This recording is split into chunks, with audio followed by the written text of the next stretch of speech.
कहा नहीं, सागर तो इतना विशाल होता है कि इतने सारे हजारों कुएं उस सागर में समाहित हो जाएंगे। कुएं के मेढक ने कहा निकल जाओ मेरे इस कुएं से, क्योंकि सागर नाम की कोई चीज़ नहीं होती है, मेरे कुएं के जितना विशाल कुछ है ही नहीं।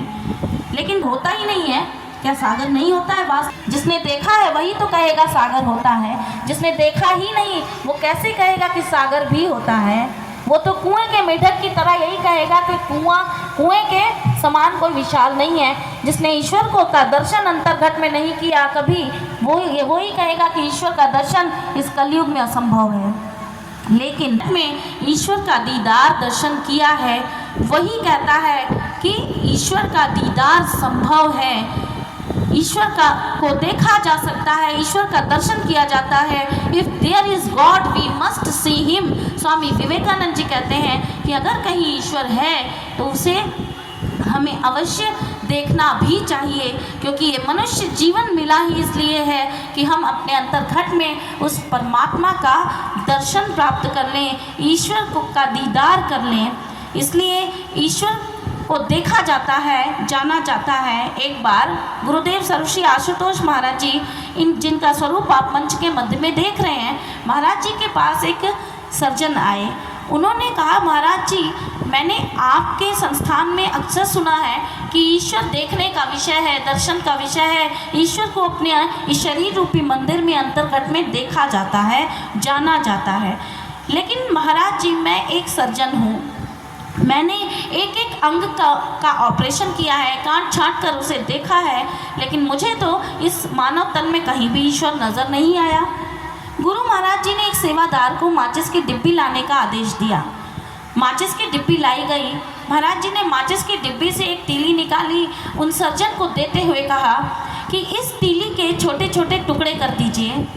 उन सर्जन ने उस तीली के छोटे छोटे टुकड़े कर दिए। गुरुदेव ने पूछा कि क्या इस तीली में आग है? उन्होंने कहा जी महाराज जी, इस तीली में आग है। गुरु महाराज जी ने कहा अगर इस तीली में आग है तो आग दिखाई क्यों नहीं दी?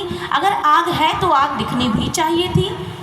उन सर्जन ने कहा कि महाराज जी आप भला कैसी बातें कर रहे हैं, तीली के इस प्रकार से टुकड़े करने मात्र से आग दिखाई नहीं देगी। एक टेक्निक है, एक तरीका है जिसे हम अपनाते हैं, उस टेक्निक के द्वारा हमें आग प्रकट दिखाई देगी। इस प्रकार से तीली के टुकड़े करने मात्र से आग दिखाई नहीं देती है। जब तीली के मसाले को हम माचिस की डिब्बी के मसाले पर रगड़ते हैं, उस घर्षण के द्वारा, उस युक्ति के द्वारा हमें आग प्रकट दिखाई देती है। गुरु महाराज जी ने भी कहा कि यही है आपके प्रश्न का उत्तर, कि मानव तन रूपी मंदिर में परमात्मा निवास करता है, देखा जाता है, जाना जाता है, लेकिन इस प्रकार से एक एक अंग का ऑपरेशन करने से, टुकड़े टुकड़े करने से हमें परमात्मा दिखाई नहीं देगा, बल्कि एक टेक्निक है, एक तरीका है जिसे हम अपनाते हैं। उस टेक्निक के द्वारा, उस युक्ति के द्वारा हमें अंतर्घट में बैठा परमात्मा का दीदार होता है, दर्शन होता है। इसलिए कहा ज्यों तिल माही तेल है, ज्यों चकमक में आग, तेरा प्रीतम तुझ में है, जान सके तो जान। जिस प्रकार से तिल में तेल है, लेकिन क्या तेल ऐसे ही मिल जाता है? नहीं, जब तिल को पिराया जाता है, उस टेक्निक को हम जब अपनाते हैं, पिराने की प्रक्रिया से हमें तेल प्राप्त होता है।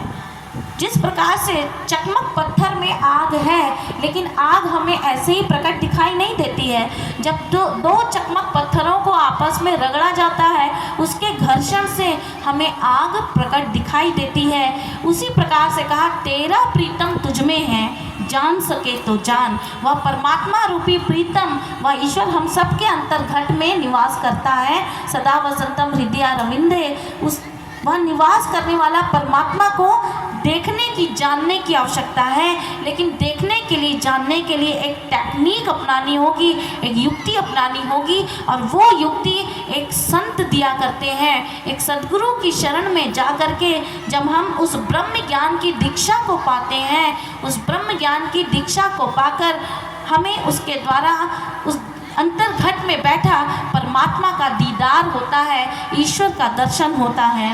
इसीलिए भक्तों, हम अपने जीवन में एक सच्चे संत की खोज करें जो हमें अंतर्घट में बैठे उस परमात्मा का दर्शन करवा दे, उस ईश्वर का दीदार करवा दे।